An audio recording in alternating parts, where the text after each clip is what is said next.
రండి. సో ముందుగా బాబాయ్ గారితో మాట్లాడాలని అనిపిస్తుంది, కానీ ముందు నాకైతే ఆ అత్తగారు ఎక్కడ? ఆ అత్తగారు రాలేదా? ఈరోజు సెకండ్ బాగాలేదా? బహుశా వారం చూసుకొని ఉంటారండి. ఆదివారం బయటకు రాకూడదు అనుకున్నాను. ఆదివారం ఆడవాళ్ళకి సెలవు కదా, సో అది పాటించారండి ఆవిడ. ఓకే, అంటే ఈ సెకండ్ బాగుంటుంది. ఆదివారం ఆడవాళ్ళకి సెలవు అంటే ఈ సెకండ్ నేనైతే ఓకే అంటా. ఓకే, ఆడవాళ్ళండి, చిన్నపిల్లలు కాదు, ఆడవాళ్ళకి సెలవు. Oh thank you very much. Yes sir, please ముందుగా డైరెక్టర్ గారు మాట్లాడవలసిందిగా కోరుతున్నాము. సో నేను యాక్చువల్లీ హీరో గారిని అని పరిచయం చేద్దాం అనుకున్నాను. సారీ అమ్మా, నేనే డైరెక్టర్ని అన్నారు. So yes, thank you very much అండి.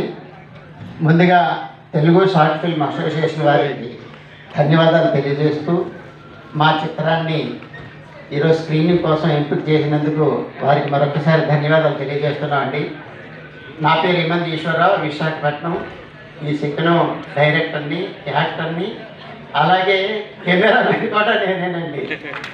అయితే శిక్షణం మంచిదైందేమో అనిపిస్తుంది, ఎందుకంటే నా సెల్ ఫోన్ పోయిందండి. సెల్ ఫోన్ పోయిన తర్వాత మా అబ్బాయి ఒక సెల్ ఫోన్ కొనిచ్చాడు. అది కొంచెం లేటెస్ట్. దాంతో తీసిన మొట్టమొదటి సినిమా అండి ఇది. నా సెల్తో తీశాను.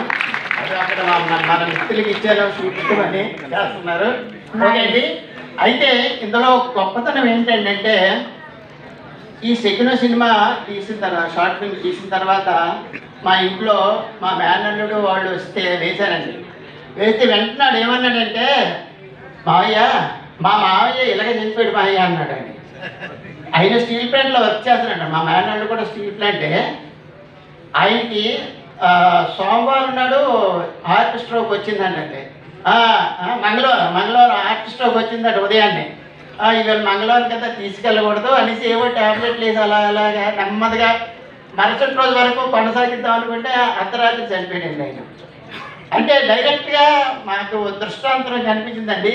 ఆ తర్వాత ఇంకొక ఫ్రెండ్కి సెల్ ఫోన్లో చూపిస్తే మా అత్తగారు ఎలాగనండి బాబు, మంగళవారం అంటే చాలు మందులు కూడా వేసుకుని కదండి అని అంటారండి. సో అంటే నాకు ఆ తర్వాత అర్థమైంది ఏంటంటే, సమాజంలో ఇంకా చాలామంది శకునాల మీద ఉన్నారేమో అని అనిపించి తీసిన తర్వాత, అయితే ఇది మాత్రం మేము తీసిన తర్వాత మాకు తెలిసిందండి. దీనికి కథ, ఆ పాట అందించిన నేనండి.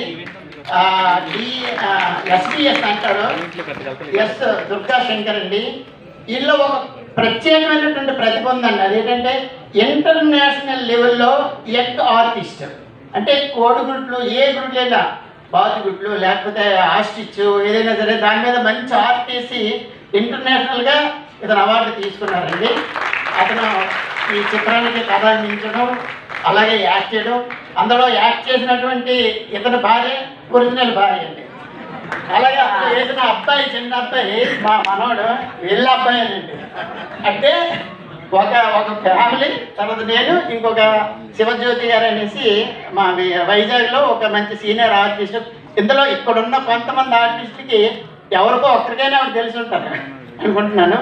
అదండి. ఇంకోటి నిర్మాత ఎవరంటే మా హోమ్ మినిస్టర్ అండి. అంటే తెలిసిపోయింది కదండి మీకు హోమ్ మినిస్టర్ అంటే. ఓకే అండి.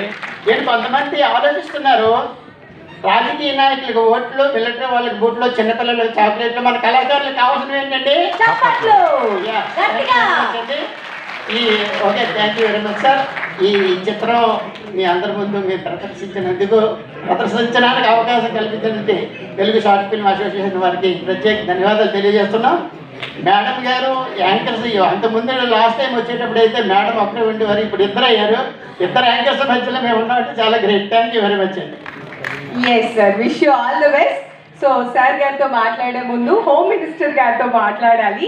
మేడం గారు ఇంత సక్సెస్ఫుల్గా సార్ డైరెక్టర్గా, హీరోగా అండ్ ఆర్టిస్ట్గా అండ్ ఇప్పుడే చెప్పారు కెమెరామెన్గా కూడా అని చెప్పి వాట్ నాట్ అన్నీ చేసేస్తున్నారు. సో మీకు ఎలా అనిపిస్తుంది? అండ్ ఆబ్వియస్లీ మీ సపోర్ట్ లేకుండా ఇది ఇంతవరకు రాదు. ఖచ్చితంగా ఒకసారి మేడం గారికి కొంచెం గట్టిగా చప్పట్లతో అభినందనలు తెలియజేస్తూ, సో మీ హ్యాపీనెస్ మూమెంట్స్ని మా అందరితో షేర్ చేసుకోండి. ఆయన సంతోషం నాకు ఆనందం, ఆయన ఆరోగ్యం నాకు మహాభాగ్యం.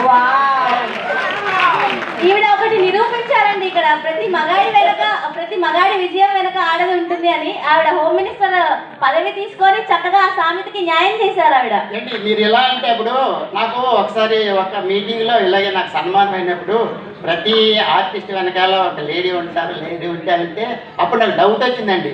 ఒక లేడీ ఉంటేనే ఇంత సన్మానాలుగా నవ్వుతుంటే ఒకళ్ళు ఇద్దరుంటేనా? సార్ ఇద్దరుంటే డయాస్ ఎక్కరు సార్. సార్ ఒకరుంటే డయాస్ ఎక్కుతారు, ఇద్దరుంటే అక్కడే ఉండిపోతారు. యాక్చువల్గా ఏంటంటే నేను హాస్య హ్యూమరస్ సైడ్ యాక్టింగ్ ఎక్కువ చేస్తుంటానండి. మాకు హాస్యప్రియ కామెడీ క్లబ్ అని ఒక కామెడీ క్లబ్ ఉంది. దాని ద్వారా ప్రతి నెల 4వ ఆదివారం సాయంత్రం 6 గంటల నుంచి 9 గంటల వరకు ఒక కామెడీ షో కండక్ట్ చేస్తామండి విశాఖపట్నంలో. 12 సంవత్సరాల నుంచి అది రన్ అవుతుంది. ఈ వచ్చే నెల నవంబర్ 24వ తారీఖు 4th సండే 12th యానివర్సరీ